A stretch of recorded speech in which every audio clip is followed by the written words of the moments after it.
Hello అండి, నా పేరు doctor Shravya, infertility specialist, Riya fertility test baby centre, CN hospital, Kurnool.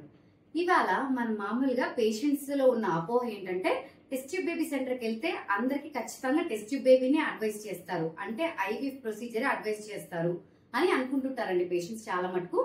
IVF centre లో ఓన్లీ ఐవీఎఫ్ చేస్తారా, ఇంకా వేరే ప్రొసీజర్స్ కూడా ఏమైనా ఉంటాయా? ఇవి జనరల్ గా జనాల్లో ఉండే సందేహాలండి. ఇప్పుడు మనం దీని గురించి తెలుసుకుందాం. ఏంటంటే అసలు ఐవీఎఫ్ అంటే టెస్ట్ ట్యూబ్ బేబీ అనేది ఎవరెవరికి చేస్తాం, ఎందుకు చేస్తాం?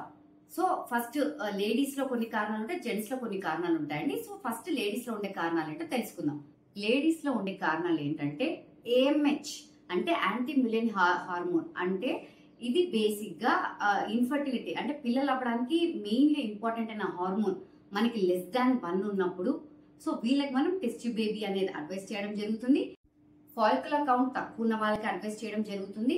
అలానే ట్యూబల్ బ్లాకేజ్, 2 సైడ్లు ఉన్న ట్యూబ్స్ కూడా బ్లాక్ ఉన్న వాళ్ళకి ఐవీఎఫ్ అనేది మనం కంపల్సరీ అడ్వైస్ చేయడం అనేది జరుగుతుంది. ప్రీవియస్ గా అన్ని ఇన్ఫర్టిలిటీ ట్రీట్మెంట్స్ అంటే ఓరల్ మెడికేషన్స్ కానీ ఐయుఐస్ చాలా సార్లు అంటే ఒక 4-5 టైమ్స్ అయ్యి ఫెయిల్ అయిన వాళ్ళకి, previous test tube baby fail అయిన వాళ్ళకి, వీళ్ళకి కూడా మనం టెస్ట్ ట్యూబ్ బేబీ అనేది అడ్వైస్ చేయడం జరుగుతుంది. అలానే 35+ ఉన్న వాళ్ళకి పిల్లలు అవ్వకుండా ఉన్నప్పుడు అంటే అన్ఎక్స్ప్లెయిన్డ్ ఇన్ఫర్టిలిటీ ఉన్నప్పుడు, అలానే పెళ్లి త్వరగా చేసుకుని మాకు ఇప్పుడే పిల్లలు వద్దు, ఎగ్ ఫ్రీజింగ్ చేసుకుంటాము, దాని తర్వాత ఐవీఎఫ్ ద్వారా పిల్లలు కావాలనుకునే వాళ్ళకి, సో వీళ్ళందరికీ కూడా మనం టెస్ట్ ట్యూబ్ బేబీ అనేది అడ్వైస్ చేయడం జరుగుతుంది. ఇప్పుడు మేల్స్ లో మనం ఐవీఎఫ్ అనేది ఏ ఇండికేషన్స్ లో మనం అడ్వైస్ చేస్తామని చూద్దామండి.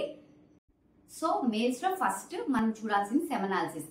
సెమెనాలిసిస్ లో <1 మిలియన్ ఉన్న వాళ్ళకి, అంటే సెమెనాలిసిస్ కౌంట్ చాలా తక్కువ ఉన్న వాళ్ళకి, అలానే సెమెనాలిసిస్ కౌంట్ బాగా ఉంది కానీ మొటైల్ స్పర్మ్స్ అంటే కదలికలో ఉన్న స్పర్మ్స్ చాలా తక్కువ ఉన్న వాళ్ళకి, అలానే చనిపోయిన కౌంట్ కరెక్ట్ గా ఉన్నా కూడా చనిపోయినవి ఎక్కువ ఉన్న వాళ్ళకి, సో ఇలా స్పర్మ్ లో ఏమన్నా ప్రాబ్లమ్స్ ఉన్న మేల్స్ కి then will go for IVF. అలానే లేడీస్ లోను మరియు జెంట్స్ లోను క్యాన్సర్ కి ట్రీట్మెంట్ తీసుకున్న వాళ్ళు అంటే కీమోథెరపీ, రేడియోథెరపీ ఇలా ట్రీట్మెంట్స్ తీసుకున్న వాళ్ళకి న్యాచురల్ గానే ఓవరీస్ లో కానీ సెమెన్ లో కానీ semen count or ovarian follicular count తగ్గుతుంది అనమాట. సో వీళ్ళకి మనం ఐవీఎఫ్ అనేది అడ్వైస్ చేయడం జరుగుతుంది.